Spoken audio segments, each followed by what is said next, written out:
Hello, my name is Janet, and today I am bringing you my June wrap up video. And I know I've been gone for a while, that's because I've been lazy to talk to a camera. So let me hurry up because my battery life is about to die.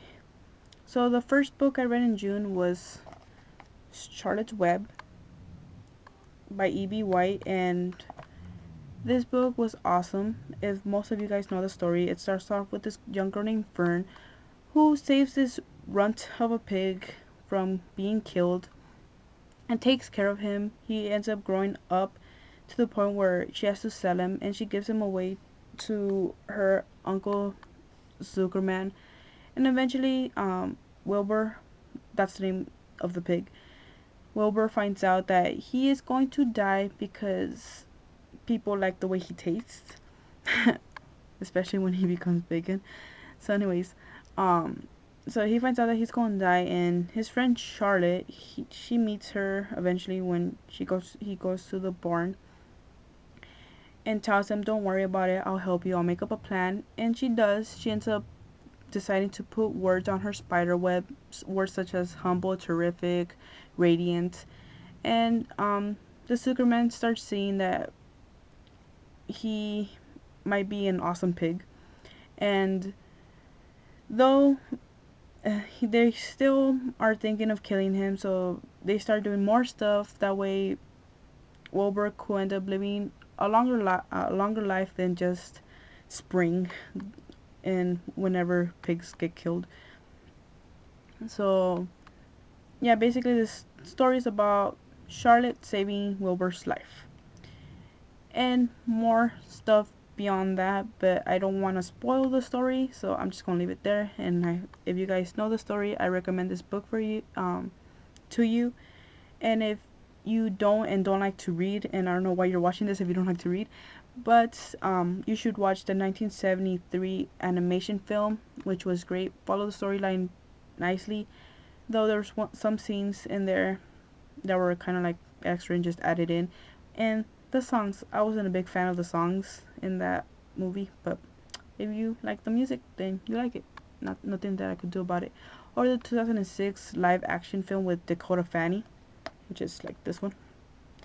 And I actually do not remember that one, but from what I remember about it, is that it did follow the book pretty well.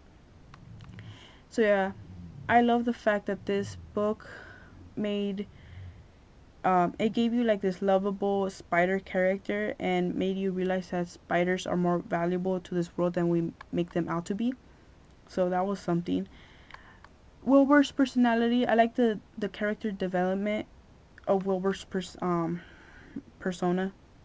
Yeah, because he was kind of like a naive emo pig in the beginning of the tale, but by the end he grew up, he knew what was up, and he became an adult, as you could say. The characters were lovely, great storyline, awesome. Just read it, give it a chance. I know it's a children's tale, but it's funny, it makes you think about life, and yeah, it just basically handles death and how life is precious and all that good stuff that children should know about. So yeah, and it has animals in there, talking animals, which is cool.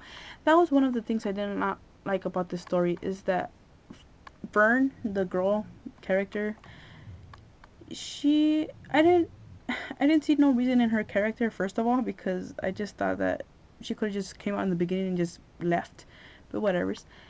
But the problem about it was the fact that she could understand the animals and never really talked to them.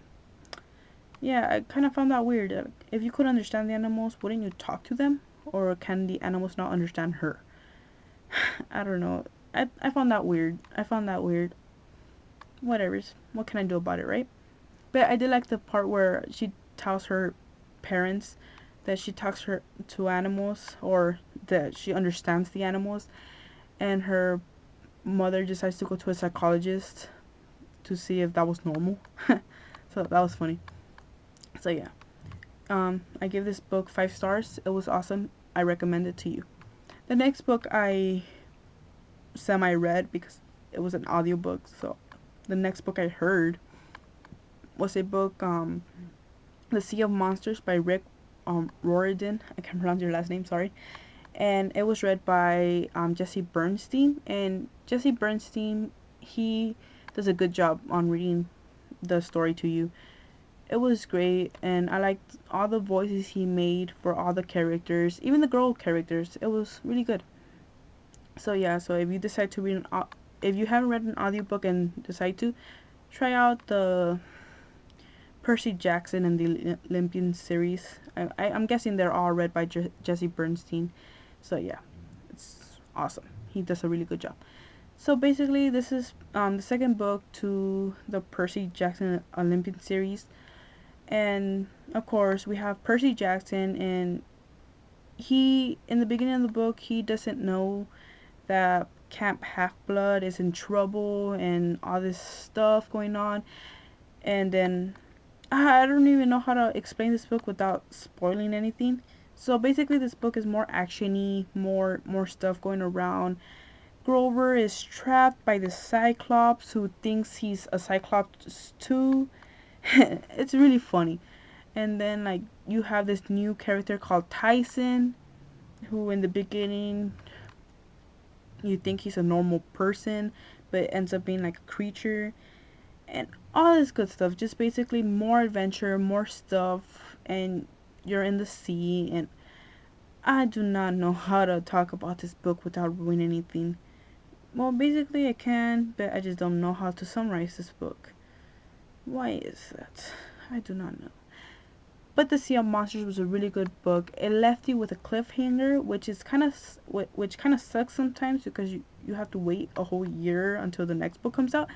But since I'm a lagger and I just decided to read this book after all the series came out, I'm good to go.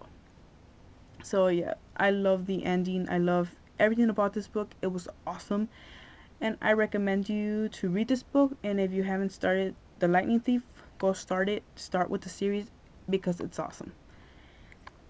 So yeah, I know this thing wrap up video sucks, but yeah.